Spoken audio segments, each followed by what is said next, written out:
Ini bukan khurafat, ini kiai yang menyaksikan. Dia buka jendela, kamu lihat Gusmi lagi sholat di atas pohon. Dilihat sholat di atas pohon. Mereka tidak percaya ini, ya. Mereka tidak percaya, orang-orang yang ingkar kepada tasawuf, ingkar kepada karamah, tidak percaya. Saya tidak membela orang tidak sholat. Setahu saya tidak ada wali kecuali dia sholat. Saya pernah suuzon dengan seorang wali, tapi baru suuzon, khatir di kalbu. Apa kata dia? Dia pandang saya. Jangan kamu kira saya tidak sholat. Ya salah. Jangan pikir pakai otak logika yang IQ-nya rendah ini, ya. Pikirlah dengan kehebatan Allah Subhanahu wa ta'ala. Semua ulama Ahlus Sunnah ittifaq, ijma' bahwa karamatul awliya wajib dipercaya. Ini adalah tersebar di dalam tasawuf ini seakan-akan tidak mementingkan syariah, termasuk di daerah kami ini, Bu, ya, yang mana orang-orang tasawuf merasa cukup sholat pakai ingat saja, sehingga mereka syariat tidak ada. Maksudnya apa?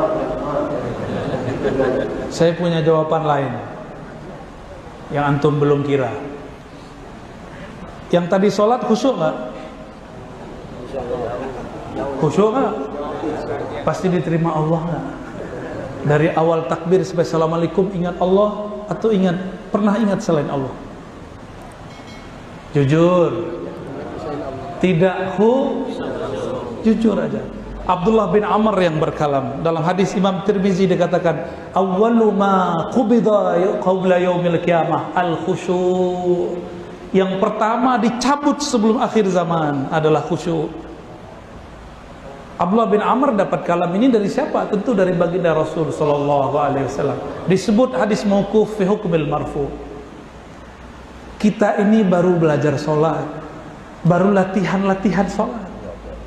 Makanya Allah mengatakan aqimis salata li dzikri. Aqim itu kalau diterjemahkan dalam bahasa sir, bahasa hakikat, latih-latihlah dirimu sholat untuk mengingat aku. Maka engkau yang baru berlatih jangan sombong kalau melihat orang belum berlatih. Jangan sombong, kita baru berlatih. Jangan suuzon kepada orang yang terlihat belum sholat. Mungkin dia tidak sholat. Gusmi, tahu Gusmi? Masyhur di zamannya, sezaman dengan ayahanda Gus Baha, gurunya Gus Dur. Itu diisukan, dia hafiz Quran, punya pesantren besar. Beliau diisukan banyak orang tidak sholat. Ngadulah orang kepada salah satu kiai di Pasuruan. Kiainya wali juga. Ini bukan khurafat, ini kiai yang menyaksikan. Dia buka jendela, kamu lihat Gusmi lagi sholat di atas pohon. Dilihat sholat di atas pohon. Mereka tidak percaya ini, ya. Mereka tidak percaya, orang-orang yang ingkar kepada tasawuf, ingkar kepada karamah, tidak percaya. Mereka nggak percaya. Kalau saya percaya, karamatul aulia saya percaya. Jadi kalau ada orang yang dimasyhurkan sebagai wali, tidak terlihat sholat, bukan berarti dia tidak sholat. Mungkin dia lagi nguji antum. Antum ini yang sholatnya begitu, sudah berani belum jadi juri, ya? Tapi semua ulama ahli tasawuf sepakat, ilmuna musyayyadun muqayyadun bil kitab wa sunnah. Ilmu kami sangat berkaitan erat dengan Quran dan sunnah. Imam Zarruq mengatakan al-batin yukhalifu zahir batil. Semua yang ilmu batin, ilmu tasawuf yang menyalahi syariat, maka itu batil. Man a'rafun nas bisyariah a'rafuhum bisyariah a'rafuhum bil khilaf. Orang yang paling mengerti syariat adalah yang paling mengerti khilafiyah. Baru tahu satu mazhab sudah berani bantah mursyid, ya. Baru tahu satu mazhab, satu qaul sudah berani bantah Habib. Ukur diri, antum baru hijrah berapa tahun? Habib 20 tahun, Habib 40 tahun. Mursyid sudah satu nafasnya bersama Allah Subhanahu wa ta'ala. Saya tidak membela orang tidak sholat. Setahu saya tidak ada wali kecuali dia sholat. Saya pernah suuzon dengan seorang wali, tapi baru suuzon, khatir di kalbu. Apa kata dia? Dia pandang saya. Jangan kamu kira saya tidak sholat. Ya salah.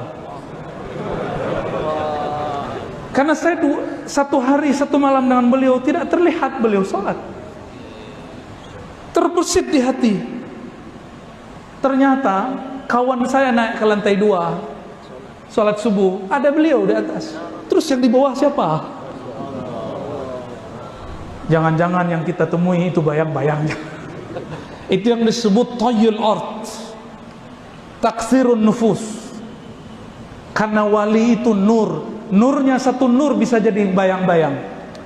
Nabi Muhammad sallallahu alaihi wasallam, dengan apa beliau melihat Uwais Al-Qarni?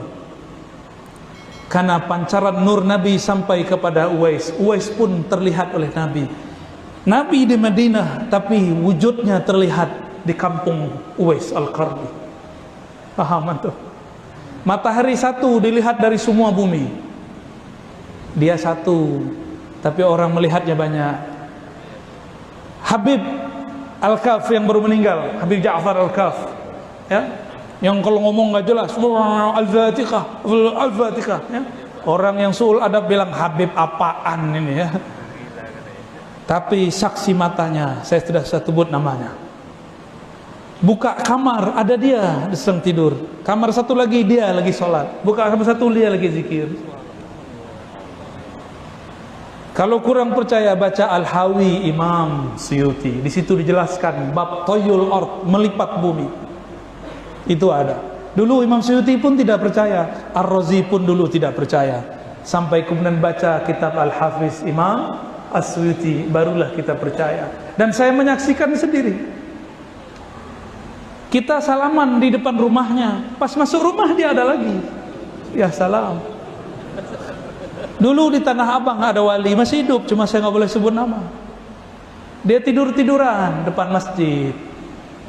Muridnya masuk, ahli syariat, ahli fikih, baru tahu mazhab zahir, belum tahu mazhab batin. Apa kata dia? Pak Yai masuk, Pak Haji masuk, jadi imam Pak Haji. Ya masuk. Ente duluan. Dalam hatinya udah komat begini, Pak Haji kok masih di depan? Haji PA ini ya. Sampai di depan dia ke soft pertama. Lah yang jadi imam yang di depan. Ya salam. Antum tahu Mbah Mangli? Tahu Mbah Mangli? Sahabat saya seorang Habib juga datang ke Mbah Mangli. Ketemu di depan, sepadat ini tidak mungkin, gak ada pintu. Ketika dia sampai di depan, lah Mbah Mangli ada di depan. Namanya karamatul aulia. Karamah wali itu gampang, jangankan itu. Dari Mekah ke Masjidil Aqsa sekejap Allah perjalankan. Dari Masjidil Aqsa sekejap sampai ke Sidratul Muntaha, mudah bagi Allah. Jangan pikir pakai otak logika yang IQ-nya rendah ini ya. Pikirlah dengan kehebatan Allah Subhanahu wa ta'ala. Semua ulama ahli sunnah ittifaq, ijma' bahwa karamatul awliya wajib dipercaya. Ya, dan tidak ada wali kecuali dia zikrullah, kecuali dia sholat. Cuma mata kita mungkin lihat tidak. Wallahu a'lam bishawab. Khalas? Selanjutnya yang terakhir ini pemuda-pemuda grup, yaitu yang sering membantah kelompok-kelompok yang salah pikiran. Ya. Bagaimana cara memberikan nasihat untuk berjuang aswaja ini, ya, untuk masa depan mereka. Mari sama-sama kita dengarkan nasihat beliau untuk kita dalam akidah Ahlussunnah wal Jamaah, Asy'ariyah, Fatimiyah. Sampai selesai sampai di sini, mudah-mudahan beliau sudah berlakukan. Ada dua jawabannya. Ya. Pertama, untuk yang punya kemahiran dalam ilmu akidah, ilmu fikih, ilmu tasawuf, mengerti hujjah, maka ikuti manhaj Imam Al-Baqillani. Al-Imam Al-Baqillani diprotes oleh sebagian ahli hadis. Beliau ahli hadis. Apa kata sebagian ahli hadis? Kenapa engkau sibuk mengatakan, mengalamkan, merat, mengkritisi kelompok ahli bid'ah? Nanti engkau akan ikut membicarakan bid'ah mereka. Uskut, diamlah engkau. Apa jawaban Imam Al-Baqillani? Baqillani ini murid dari Bahili, murid dari Ibnu Mujahid. Mereka berdua murid daripada Imam Asy'ari. Imam Asy'ari berguru kepada Zakaria As-Saji. As-Saji berguru kepada Ahmad bin Hanbal. Baqillani bawa cerita Ahmad bin Hanbal. Apa kata beliau? Apakah kamu wahai ahli hadis ingin mengalami yang dialami oleh imam kita Ahmad bin Hanbal waktu di Baghdad? Beliau lagi di Baghdad. Maksud engkau apa? Imam Ahmad ditanya mengenai suatu perkara, jawabannya la. Diam. La adri, la adri, la adri, la adri. Akhirnya beliau disiksa, masuk penjara. Padahal beliau bisa jawab. Beliau memahami pesan Imam Syafi'i, tapi terjemahannya ala Imam Ahmad. Imam Syafi'i pernah berkirim surat ke Imam Ahmad. Apa kata Imam Syafi'i? Sebelum beliau wafat tahun 204 Hijriah. Kejadiannya 14 tahun setelah beliau berkirim surat. Ya Aba Abdullah Ahmad bin Hanbal, Rasulullah menemuiku, mengunjungiku dalam mimpiku, sekedar menyampaikan salam kepada engkau. Rasulullah berpesan, isbir ala mihnatil Quran. Bersabarlah engkau janti jika ada perseteruan, perdebatan mengenai hakikat Quran, makhluk atau tidak makhluk. Pemahaman Imam Ahmad, sabar itu diam. Tapi Imam Ahmad punya kawan namanya Al-Karabisi, sabar itu harus jawab. Imam Ahmad akhirnya disiksa oleh Khalifah Al-Ma'mun, oleh Khalifah Al-Mutawakkil, Al-Mu'tasim, lalu Khalifah Al-Wathiq. 3 khalifah menyiksa beliau. Imam Ahmad itu pakai sarung. Algojonya sangat kurang ajar kepada ulama. Imam Ahmad sedang disiksa, lalu ingin dipermalukan di depan semua narapidana. Sarungnya dicopot. Untung kainnya agak panjang di atas.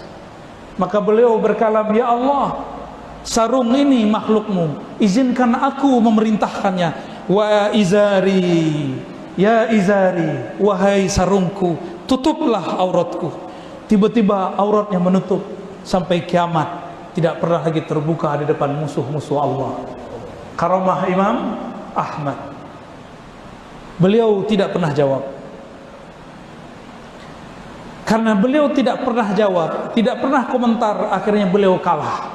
Imam Baqillani mengambil pelajaran besar. Jika kiai-kiai ulama habaib pengecut diam, tidak mau membahas sunnah dan bid'ah, tidak mau mengantar orang-orang yang suka membid'ahkan kita, siap-siap nanti masjid kita digusur, masjid kita hilang, bangunannya ada, itu masjidnya hilang. Mau? Maka kuatkan guru-guru kita, Habib, Syekh, Kiai, Tuan Guru, tolong jawab persoalan ini, jangan diamkan. Tidak usah takut. Saya dulu masih separuh-separuh. Sampai tahun 2017 kaki saya masih 2. Nggak enak, nggak mau ribut. Saya kira persoalan selesai kalau ditulis, ditaruh di web. Enggak. Tulis buku selesai, tidak. Ternyata harus idfa billati hiya ahsan. Harus ada aktivitas idfa. Idfa itu aktivitas yang sangat gesit. Tidak boleh nunggu ada orang nanya. Kita yang datang kepada mereka, kita mulai duluan diskusi. Kalau perlu mulai duluan debat. Cuma saya sudah belajar tasawuf, tidak hobi debat. Maka orang-orang yang berdebat tolong jangan gunakan kata guguk, kata anjing, kata kambing. Debat-debat aja. Saya sudah coba mendebat mereka dengan 1000 dalil, 100 hujjah. Mereka tidak terima. Ini mubalaghah ya, menunjukkan taksir. Karena kita bukan ustadznya, kita tidak akan diterima. Meskipun yang saya bacakan Quran nomor sekian, ayat sekian, hadis Sahih Bukhari Muslim bab sekian, tidak terima. Karena anta lasta ustazi, kamu bukan ustadzku, kamu bukan manhajku, ente ahli bid'ah. Maka ya sudah, saya pun ganti model. Kalau sekarang kita bahas sunnah bid'ah, bukan untuk merat, bukan untuk mengkritisi mereka, kita membahas sunnah bid'ah untuk memperkuat amalan kita. Sepakat? Maka mohon para habib, para kiai, dihidupkan majelis bahsul masail, bahsul kalamiyah, bahsul masail ad-diniyah. Bawa kitabnya. Saya menghidupkan di Jakarta semua majelis, kecuali cuma 2 atau 3 majelis, semuanya menggunakan kitab. Semuanya menggunakan kitab. Maka kita buat kitab Sahih Bukhari, Sahih Muslim, kita buat kajian itu. Maka saya berharap para masyayikh menciptakan suasana ngaji kitab, ya. Semoga guru-guru kita cepat meresponnya.